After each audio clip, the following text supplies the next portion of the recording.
नमस्कार साथियों, biography channel पर फिर से आप लोगों को और एक नए वीडियो में स्वागत है। आशा करते हैं कि आप लोग अपने जीवन में खुश होंगे, मस्त होंगे और मजे में भी होंगे। जैसा कि आप लोग जानते हैं, हमारे चैनल पर हम बॉलीवुड की बैकग्राउंड से जुड़ी हुई रियल किस्से कहानियों को आपके सामने लाते रहते हैं। बॉलीवुड की बैकग्राउंड में अनगिनत किस्से कहानियाँ छुपी हुई होती है जो कि आम जन तक नहीं पहुँच पाते हैं। हमारे चैनल पर हम कोशिश करते हैं उन्हीं किस्से कहानियों को आपके सामने लाने की। तो चलिए कहानियों पे चलते हैं, शुरू करते हैं बॉलीवुड की बैकग्राउंड से जुड़ी हुई और एक नई किस्से। होश में हो वो मुसलमान है, खूबसूरत हीरोइन के प्यार में पागल था कपूर खानदान का लाडला, ना तो माँ मानी ना ही वो। ये ऐसी अधूरी प्रेम कहानी है जिसकी चर्चा कम होती है। एक्टर उस जमाने की सुपरस्टार की खूबसूरती से प्रभावित हो गए थे, लेकिन उनकी मां ने शादी से मना कर दिया क्योंकि वही मुस्लिम थी। इतना ही नहीं, उस एक्ट्रेसेस ने भी मना कर दिया था क्योंकि वही किसी और से प्यार करती थी। शामी कपूर मधुबाला की खूबसूरती से प्रभावित थे। शामी की मां ने मुस्लिम होने के कारण शादी से मना किया।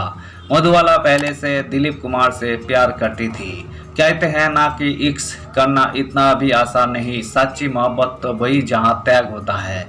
बस कुछ ऐसा ही हुआ था एक खूबसूरत एक्ट्रेसेस के साथ, जिसकी जिंदगी बेहद छोटी थी, मगर इस छोटी सी जर्नी में उन्होंने करोड़ों लोगों को दीवाना बनाया। सिर्फ आम लोग ही नहीं, हॉलीवुड तक उनका दीवाना हो गया था। इसी एक्ट्रेसेस से कपूर खानदान का लाडला भी इश्क कर बैठा था, लेकिन ये प्यार अधूरा ही रह गया क्योंकि ना तो उनकी मां राजी हुई ना ही वो एक्ट्रेसेस। तो चलिए सुनाते हैं एक किस्सा। एक कहानी है मधुबाला और शामी कपूर की। मधुबाला वो एक्ट्रेसेस रही जिन्हें सबसे खूबसूरत और दमदार एक्ट्रेसेस कहा जाता था।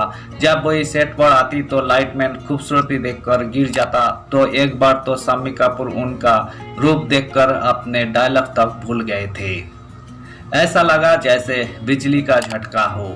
मधुबाला और शामी कपूर ने साथ में काम भी किया। Rediff.com को दिए इंटरव्यू में शामी कपूर ने कहा था, मैं अपनी नज़रें उनसे हटा नहीं पा रहा था। ऐसा लग रहा था जैसे बिजली का झटका लगा हो। मैं इतना नर्वस था कि अपनी लाइन्स भूल जाता था। मधुबाला के कहने पर पी बियर।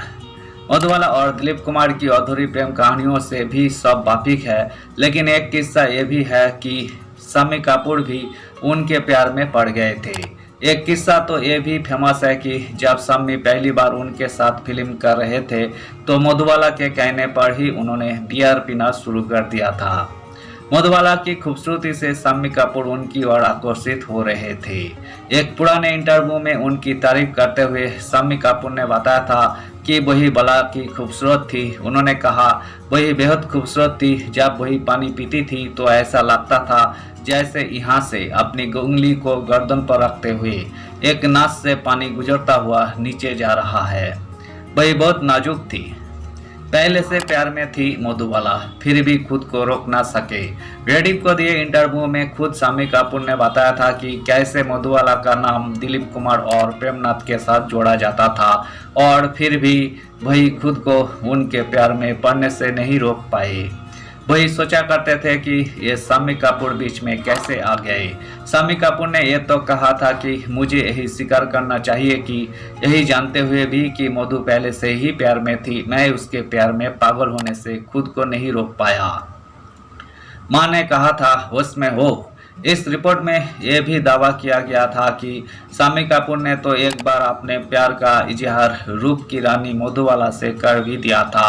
कहा जाता है कि जब मधुबाला ने हंसकर मना कर दिया था तो वे घर गए और अपनी मां के सामने रोए थे, लेकिन मां ने भी उन्हें समझाया था। रेडिफ के मुताबिक शामी कपूर की मां ने कहा था, क्या तुम होश में हो? तुम उनसे शादी नहीं कर सकते, वही मुस्लिम है, बहुत सारी दिक्कतें हो सकती है। मधुबाला और शामी कपूर की फिल्में। मधुबाला और शामी कपूर ने रेल का डिब्बा, नकाब 1955 और नरेश सहगल की बॉयफ्रेंड 1961 में भी साथ में काम किया था। शामी कपूर की पत्नी की बात करें तो उन्होंने हिंदी फिल्मों की फेमस एक्ट्रेसेस गीता वाली से साल 1955 में शादी की। शादी के एक साल बाद 1 जुलाई 1956 को उनके पहले बेटे आदित्य राज कपूर का जन्म हुआ। फिर 5 साल बाद बेटी कंचन कपूर का जन्म हुआ। सब कुछ अच्छा ही चल रहा था, लेकिन साल 1965 में उन्हें बीमारी ने जकड़ लिया और 21 जनवरी 1965 को 35 साल की उम्र में गीता वाली का निधन हो गया। शम्मी कपूर की दूसरी शादी। गीता के गुजरने के 4 साल बाद 27 जनवरी 1969 को शम्मी कपूर ने भानगढ़ राज्य के गोहिल वंश की राजकुमारी नीला देवी गोहिल से दूसरी शादी की। शम्मी कपूर ने इम्तियाज अली की 2011 की फिल्म रॉकस्टार में आखिरी बार काम किया था, जिसमें रणबीर कपूर लीड रोल में थे। धन्यवाद साथियों, आज की इस वीडियो में हमने बॉलीवुड के दिवंगत एक्ट्रेसेस मधुबाला और शम्मी कपूर से जुड़ी हुई किस्से को आपके सामने रखने की कोशिश की है। उम्मीद है दोस्तों वीडियो आपको जरूर पसंद आई होगी। वीडियो पसंद आए तो लाइक कर दीजिएगा। चैनल पर नए आए हैं प्लीज एक सब्सक्राइब कर दीजिएगा। मिलते हैं नेक्स्ट वीडियो में। धन्यवाद।